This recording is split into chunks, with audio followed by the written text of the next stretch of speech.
আমরা আমাদের তরুণ সমাজ, যুব সমাজ আমাদের জাতির সম্পদ, আমাদের দেশের সম্পদ। কার সন্তান বড় কথা নয়, আল্লাহর সৃষ্টি এবং সেরা সৃষ্টি। কিন্তু সমাজে যেটা দাঁড়াইছে, এক শ্রেণীর মানুষ মাদককে প্রোভাইড করে, মাদকের সাপ্লায়ার, মাদককে আশ্রয় দেয়, আবার এই মাদক সেবী ভাইদেরকে আবার ঘৃণাও করে। আমরা এই দুটারই বিপক্ষে।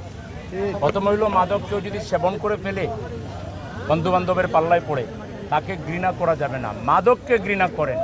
কিন্তু মাদক সেবীকে বন্ধু বানিয়ে দ্রুত তার চিকিৎসার উদ্যোগ নেয়, তাকে সুন্দর পরিবেশ দেন, তার হাতে নৈতিক শিক্ষা তুলে দেন, তার জন্য বিনোদনের ব্যবস্থা করেন, খেলাধুলার ব্যবস্থা করেন, তাকে ভালো সঙ্গীদের সাথে মিশিয়ে দেন। তাইলে এগুলো আমাদের সম্পদে পরিণত হয়ে যায়। আমাদের একটা ছোট্ট দেশ, আমরা সবাই ভাই, বন্ধু, আত্মীয় স্বজন, আমরা এক রক্ত থেকে আগত, এক আদম আলাইহিসসালাম, এক মা হাওয়া আলাইহিসসালামের রক্তের দ্বারা হইলাম আমরা। তাতে কারে ঘৃণা করবেন? কেন এত বিভাজন? কেন এখানে আজকে চিকিৎসা এত দুষ্প্রাপ্য? মাদককে জাতীয় অগ্রাধিকার দেন এবং অগ্রাধিকার দিয়ে মাদক নির্মূলে প্রশাসনকে নিরপেক্ষ করেন, তারা এটার জন্য প্রশ্রয় না দেয়। সীমান্তকে শিলগালা করেন, মাদক কারবারিদেরকে নিয়ন্ত্রণ করুন এবং নৈতিক শিক্ষা প্লে থেকে মাস্টার্স পর্যন্ত চালু করুন। উন্মুক্ত খেলার মাঠ আয়োজন করুন, সবুজ জায়গার আয়োজন করুন, ক্লাব এবং পাঠাগার গড়ে তুলুন, বিভিন্ন বিনোদন কেন্দ্র গড়ে তুলুন। এগুলোর মাধ্যমে যুব সমাজকে দেশের সম্পদে পরিণত করুন। আজকে যে যুব সমাজ কিশোর গ্যাং হয়ে গেছে, যে কিশোর গ্যাং হয়ে গেছে, যে যুবক অস্ত্র হাতে তুলে নিয়েছে, এর জন্য রাষ্ট্রের দায় কি কম? রাজনীতিবিদদের দায় কি কম? আজকে আমাদের ভুল রাজনীতির কারণে এবং রাষ্ট্রের ভুল চিন্তার কারণেই কিন্তু তাদের হাতে কাজ নাই, কর্মসংস্থান নাই, মাস্টার্স পাস করে বেকার। তো করবেটা কি? তার হতাশা থেকেই তো সে একসময় বাজে আড্ডার দিকে চলে যায়, বাজে নেশা তাকে পেয়ে বসে। এজন্য আমাদের দেশের প্রত্যেকটা তরুণ যেন কর্মসংস্থান পায়।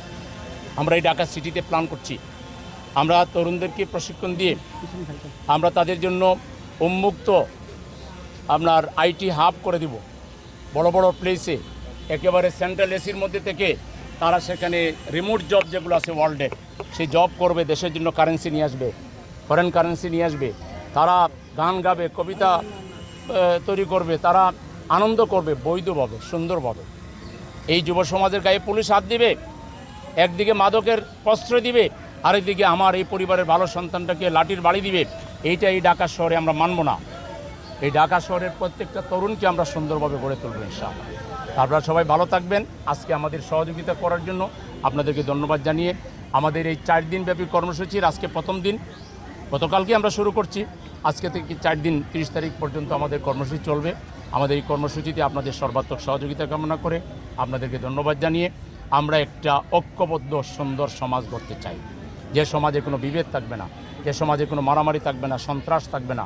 সেই সমাজ বিনির্মাণে মাদক বিরোধী দিবসে আসুন আমরা মাদককে না বলি, জীবনকে হা বলি। সবাইকে ধন্যবাদ।